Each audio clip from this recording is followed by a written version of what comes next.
بسم اللہ الرحمن الرحیم۔ السلام علیکم۔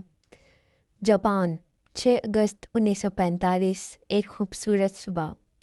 لوگ اپنے کاموں میں مصروف ہونے لگے، بچے اسکول کے لیے روانہ ہونے لگے۔ ٹھیک 8 بجے کچھ لوگوں کی آسمانوں کی طرف نظریں پڑیں تو انہیں ایک امریکن B-29 بامبر دکھائی دیا۔ وہ ورلڈ وار 2 کے دن چل رہے تھے تو آسمان سے ایئر کرافٹ کا گزرنا نارملی سمجھا جاتا تھا، لیکن وہ B-29 بامبر ایک مناسب جگہ پر ٹھہرا اور ٹھیک 8:15 پر اس نے ایک اٹامک بم زمین کی طرف پھینک دیا اور وہ ایئر کرافٹ اتنی تیز رفتار کے ساتھ اوپر پروان کرنے لگا جیسے اسے اس جگہ سے نکلنے کی بہت جلدی ہو۔ لوگوں کو آسمان سے کوئی چیز نیچے گرتی دکھائی دے، لیکن وہ ایگزیکٹلی نہیں بتا سکتے تھے کہ وہ کیا چیز ہے۔ آہستہ آہستہ وہ اٹامک بم زمین کے قریب آتا جا رہا تھا۔ ٹھیک 43 سیکنڈز تک وہ نیچے گرتا رہا۔ جب زمین بم سے 700 میٹر دور رہ گئی تو اس کے اندر فائرنگ میکانزم آن ہو گئے۔ ایک بلٹ یورینیم نے بیرل یورینیم میں جا کر نیوکلیئر ری ایکشن کو سٹارٹ کر دیا اور یہ بم زمین سے 600 فٹ اوپر ہی پھٹ گیا اور بہت بڑا دھماکہ ہوا۔ دھماکے کی روشنی اتنی تیز تھی کہ ایسا لگتا تھا کہ سورج زمین پر آ گیا ہو۔ یہ جاپان کے شہر ہیروشیما پر گرنے والا دنیا کا پہلا اٹامک بم تھا۔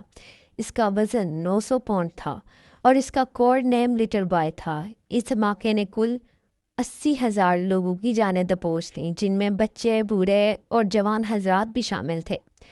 جو دھماکے والی جگہ کے بہت قریب تھا وہ ہوا میں ویپورائز ہو گئے، جیسے ان کا دھرتی پر کوئی نام و نشان ہی نہ تھا۔ ان کے صرف سائے ہی رہ گئے۔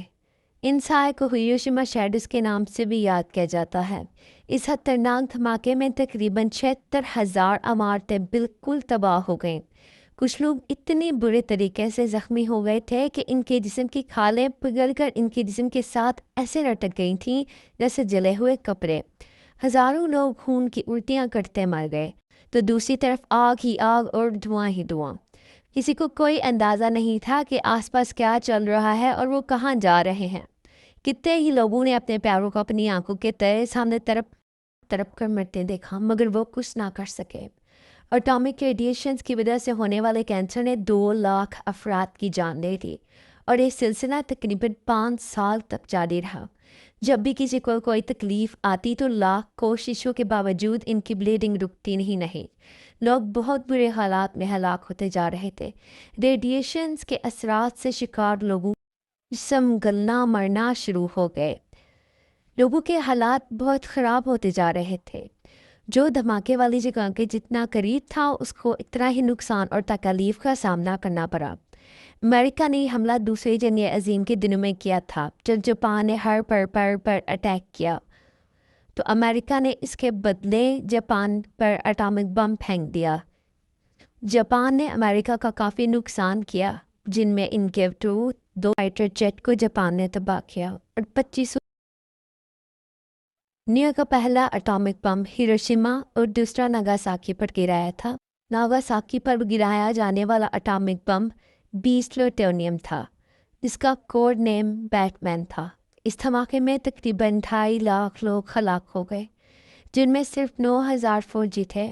آج بھی بچ جانے والے لوگ ان واقعات کا ذکر کرتے کرتے رو پڑتے ہیں اور اسی امن کی دعا کرتے ہیں کہ دنیا میں کسی بھی ملک یا شہر میں ایسا خوفناک واقعہ نہ پیش ہو۔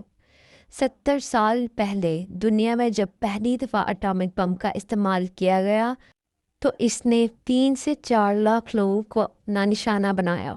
ریسرچ کے مطابق آج کی ٹیکنالوجی کے نیوکلیئر بم ناگاساکی اور ہیروشیما پر استعمال ہونے والے بم 3 گنا اور تباہ کن ہو سکتے ہیں۔ ذرا سوچئے، اگر کسی نے غصے یا آپے سے باہر ہو کر بم کا استعمال کر لیا تو دنیا میں کتنی بڑی تباہی ہو سکتی ہے۔ اگر ایک ایسی جنگ ہو گئی تو یہ کسی قیامت سے کم نہیں ہوگی۔